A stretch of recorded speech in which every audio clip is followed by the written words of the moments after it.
నమస్తే welcome to our channel. నేను మిషాల్ని. Congress party ఖమ్మంలో రైతు సదస్సు నిర్వహించారు. మరి అక్కడ వేదిక మీద సీఎం రేవంత్ రెడ్డి గారు ఒక సవాల్ అయితే చేశారు. ఏంటి ఆ సవాలు, దాని వెనక కారణాలు ఏంటి, దీని మీదే పూర్తిగా విశ్లేషించడానికి మనతో పాటు స్టూడియోలో ఉన్నారు ప్రముఖ రాజకీయ సామాజిక విశ్లేషకులు సీనియర్ జర్నలిస్ట్ సిఎస్ రావు గారు ఉన్నారు. వారిని అడిగే విషయాలు తెలుసుకునే ప్రయత్నం చేద్దాం. నమస్కారం సార్. నమస్తే సార్, కాంగ్రెస్ పార్టీ ఖమ్మంలో రైతుల గురించి మాట్లాడుతూ రేవంత్ రెడ్డి గారు ఒక సవాల్ అయితే చేశారు. ఏంటి సార్ ఆ సవాల్ ఏంటి, ఆ సవాల్ వెనక ఉన్న కారణాలు ఏంటి? ఇప్పుడు ఆయన ముఖ్యమంత్రి అయ్యి 2.5 సంవత్సరం అవుతుంది. ఆయన రైతు భరోసా ఇస్తా ఉన్నారు, ఇచ్చారు. ఇప్పుడు రైతు భరోసా ఇవ్వలేదు, రైతులను ఆదుకోలేదు అనే ప్రచారం బీఆర్ఎస్ పార్టీ చేస్తుంది. ఆయన ఆ వేదిక మీద ఆయన అధికారంలోకి వచ్చిన తర్వాత రైతు బంధు, అంతకుముందు రైతు బంధు అని ఇచ్చేవాళ్ళు కదా బీఆర్ఎస్ పార్టీ, ఆ రైతు బంధు కింద ఎంత జమ చేసిందని చెప్పి లెక్కలు చెప్పారు. లెక్కలు చెప్పి ఆ రైతు ఆశీర్వాద సభ అనేది పెట్టారు ఖమ్మంలో. దాదాపు ఒక 40 నిమిషాలు 50 నిమిషాలు మాట్లాడారు సీఎం రేవంత్ రెడ్డి గారు.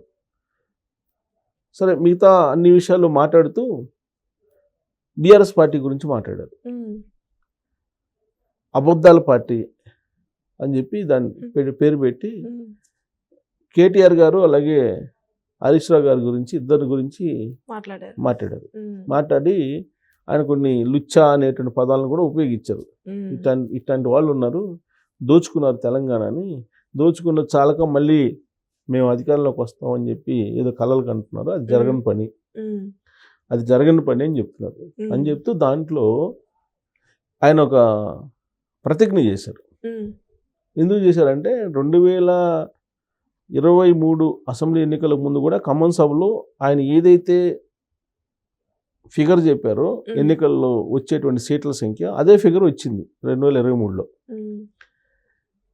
సో ఇప్పుడు కూడా అలానే నిజమవుతుంది రాబోయే రోజుల్లో, మీరు రాసి పెట్టుకోండి అని చెప్పి భద్రాద్రి రాముడి సాక్షిగా నేను చెప్తున్నాను అని చెప్పి ఆయన ఏం చెప్తున్నారంటే, రాబోయే రోజుల్లో 2028లో ఎన్నికలు జరగవు, 2029లో ఎన్నికలు జరుగుతాయి, జమిలీ ఎన్నికలు జరుగుతాయి.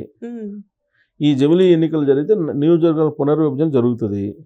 జరిగినప్పుడు 182 అసెంబ్లీ నియోజకవర్గాలు వస్తాయి. అలాగే ఎంపీలు 26 ఎంపీలు వస్తాయి. కాబట్టి 26 ఎంపీలు 182 అసెంబ్లీ స్థానాలకి ఎన్నికలు జరుగుతాయి. కాబట్టి కాంగ్రెస్ పార్టీకి 117 అసెంబ్లీ స్థానాలు వచ్చి గవర్నమెంట్ని మళ్ళీ మేము కాంగ్రెస్ పార్టీ ఫామ్ చేస్తుంది, గవర్నమెంట్ మళ్ళీ వస్తుంది, 117 సీట్లతోటి కాంగ్రెస్ పార్టీ వస్తుంది అని చెప్పి, ఇది నేను ప్రతిజ్ఞ చేస్తున్నాను భద్రాద్రి రాముడి సాక్షిగా అని చెప్పి ఆయన చెప్తూ, గతంలో కూడా 64 వస్తాయి అని చెప్పాను, సో 64 వచ్చాయి, ఇప్పుడు నేను 117 వస్తాయి అని చెప్తున్నాను, 117 వస్తాయి, వీళ్ళకి అసలు అవకాశం ఇవ్వకూడదు ఎవరికి, బీఆర్ఎస్ పార్టీ వాళ్ళకి అని చెప్పి ఆయన అక్కడ ఆ వేదిక మీద నుంచి ప్రజలకి ఒక పిలుపునిచ్చారు.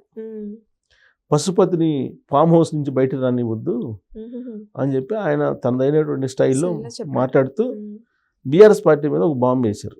ఏంటంటే కేటీఆర్, హరీష్ రావు ఇద్దరు వాళ్ళకి ఒక కథ కూడా చెప్పాడు, బావ మధ్యలో కథ కూడా చెప్పాడు. చెప్పి వీళ్ళిద్దరికీ అసలు మెదడు మోకాల్లో ఉంటుంది, వీళ్ళు దోచుకోవడానికి తప్ప ప్రజల కోసం ఆలోచించరు. ఇప్పుడు మేడిగడ్డ నీళ్లు నింపమంటారు కన్నేపల్లి నుంచి, ఇప్పుడు అది కానీ నింపితే కొట్టుకోమోద్ది, భద్రాచలం కూడా మునిగిపోద్ది, రాముడు ఆలయం కూడా మునిగిపోద్ది, ఇది కేంద్ర ప్రభుత్వం చెప్తుంది. అయినా కానీ నీళ్లు పంపులు ఆన్ చేసి నీళ్లు నింపట్లేదని చెప్పేసి అంటున్నారు. నీళ్లు నింపితే ఏమవుతుందని వాళ్ళకి తెలుసు, అంటే 40 గ్రామాలు మునిగిపోవాలని కోరుకుంటున్నారు వాళ్ళు, ఇలాంటి లుచ్చాలు అని చెప్పి ఆయన ఆ పదం ఉపయోగించారు. సరే, మనం ఉపయోగించకూడదు కానీ ఆయన ఆ పదం ఉపయోగించారు. ఒక సీఎంగా ఆయన కూడా ఉపయోగించకూడదు యాక్చువల్గా, ఆయన ఉపయోగించాడు. అయితే అక్కడ ఇప్పుడు మేడిగడ్డ అనేది యాక్చువల్గా మేడిగడ్డ కుంగిపోయింది, దాన్ని రిపేర్ చేయాలని అంటే రిపేర్ చేయడానికి కూడా వల్ల కాదని చెప్పి సిడబ్ల్యూసీ చెప్తుంది, ఇది సెంట్రల్ వాటర్ కమిషనే చెప్తుంది. చెప్తున్నప్పుడు వీళ్ళు రిపేర్ చేసి నీళ్లు నింపారు అనుకోండి, ఆ డ్యామే కొట్టుకోపోయింది అనుకోండి, రిజర్వాయర్ మొత్తం కొట్టుకోపోయింది అనుకోండి, ఆ రిజర్వాయర్ కొట్టుకోకపోతే ఆ నీళ్ళన్నీ గ్రామాలు వినపడతాయి. అప్పుడు ఎవరు సమాధానం చెప్తారు అని అంటారు రేవంత్ రెడ్డి గారు. వాస్తవాలు ఇలా ఉంటే తానేదో ఆంధ్రప్రదేశ్కి లేదా చంద్రబాబు నాయుడు గారికి ఏదో సహకరిస్తూ గోదావరి జలాలను పంపిస్తున్నారని దుష్ప్రచారం చేస్తున్నారు. ఇలాంటి లూ డాష్ డాష్ అంటే ఆయన మాట్లాడారు. అందుకు మాట్లాడారు ఆయన ఆ మాట్లాడుతూ ఆయన అన్నారు, రాబోయే రోజుల్లో మళ్ళీ కాంగ్రెస్ పార్టీ అధికారంలోకి వస్తుంది, ఇది తన ప్రతిజ్ఞ అని చెప్పేసి అన్నారు. సరే ఏ ధైర్యంతో చెప్పారు అని అంటే, ఇచ్చినటువంటి హామీల్ని మొత్తం అమలు చేస్తున్నాను అని చెప్పారు. ప్రజాప్రభుత్వం నడుస్తుంది, గతంలో గడీల ప్రభుత్వం ఉండేది, ఇప్పుడు ప్రజాప్రభుత్వం నడుస్తుంది అని చెప్తూ బీఆర్ఎస్ పార్టీ పని అయిపోయింది, నో బీఆర్ఎస్ పార్టీ. ఈయన హరీష్ రావు గారు బీజేపీతో టచ్లో ఉన్నారా లేదా,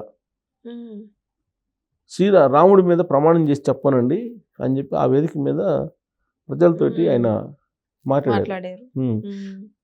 ఇక్కడ వస్తే కనుక శ్రీరాముడి మీద ప్రమాణం చేసి చెప్పనండి, బీజేపీ వాళ్ళతో టచ్లో ఉన్నాడా లేదా, బీజేపీలోకి వెళ్ళడానికి రెడీ అయ్యాడు, బీజేపీ వాళ్ళతో మాట్లాడుకుంటున్నారు, బీజేపీ వాళ్ళతో మంత్రాలు సాగిస్తున్నాడు, ఒకవైపు ఆ పని చేస్తూ ఇంకొక వైపు ఏమో బీఆర్ఎస్ పార్టీలో తిరుగుతున్నాడు, వీళ్ళందరినీ తీసుకెళ్ళి మూటగట్టి అక్కడ నెయ్యాలి, వీళ్ళు సంపాదించినటువంటి సంపాదన కొన్ని 100 కోట్ల రూపాయలు 1000 కోట్ల రూపాయలు ఉంది, అది చాలక మళ్ళీ దోచుకుందని చెప్పి ఇంకోసారి అధికారం కావాలని చెప్పేసి వాళ్ళు మీ దగ్గరికి వస్తారు, మీరు తరిమి కొట్టండి వాళ్ళని అని చెప్పి ఆయన పిలుపునిచ్చాడు. సో రైతు ఆశీర్వాద సభ ఆయన అనుకున్న దానికంటే కూడా ఎక్కువగా సక్సెస్ అయిందని చెప్పాలి. అక్కడ ప్రజలు పబ్లిక్ చాలా ఎక్కువ మంది హాజరయ్యారు. ఆ వేదిక మీద మంత్రులు అదే జిల్లాకు సంబంధించినటువంటి పొంగులేటి శ్రీనివాసరెడ్డి గారు ఉన్నారు, బట్టి విక్రమార్క గారు ఉన్నారు. సో ఈ మంత్రులందరూ అక్కడ ఉండేటువంటి తుమ్మల నాగేశ్వరరావు గారు, అంటే వ్యవసాయ శాఖ మంత్రి కాబట్టి ఆయన ఎలాగో ఉంటారు. సో వీళ్ళందరూ సమక్షంలోనే ఆయన రాబోయే రోజుల్లో ఖమ్మం మొత్తం కాంగ్రెస్కే ఉండాలి, పోయినసారి కూడా ఖమ్మం మొత్తం కాంగ్రెస్కే వచ్చింది, అంతా కాంగ్రెస్ పార్టీ వచ్చింది. సో బీఆర్ఎస్ పార్టీకి నో ఛాన్స్, అసలు ఛాన్సే లేదు.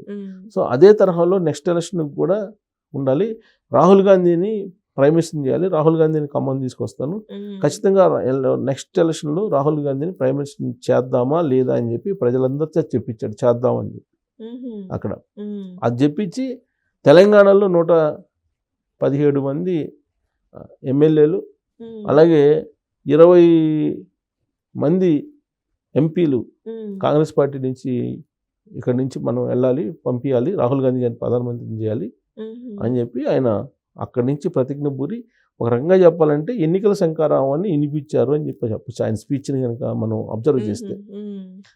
ఇంకొక 2.5 సంవత్సరం ఉంది కదా, కానీ ఇప్పటి నుంచి ఆయన ఎన్నికల శంఖారావాన్ని పూరించారని చెప్పచ్చు. బీఆర్ఎస్ పార్టీ సర్వే గురించి మాట్లాడారు, ఆ సర్వే చేసామని చెప్తున్నారు, సర్వే చేసి అంత బలం ఉంటే కనుక మీరు జూబ్లీహిల్స్లో ఎందుకు గెలవలేదు, కంటోన్మెంట్లో ఎందుకు గెలవలేదు అని చెప్పి అడుగుతున్నారు ఆయన. లోకల్ బాడీ ఎలక్షన్స్లో ఏమైపోయింది మీ బలము, ఈ బోగస్ లెక్కలు చెప్పుకుంటూ బతుకుతుంటారు వీళ్ళు, ప్రజలు ఎప్పుడో తిరస్కరించేశారు వీళ్ళని కన్నా రానివ్వకూడదు తెలంగాణ సమాజం, వీళ్ళని కనుక రాణిస్తే తెలంగాణని మింగేస్తారు అని చెప్పి ఆయన చెప్పడం జరిగింది. Thank you sir.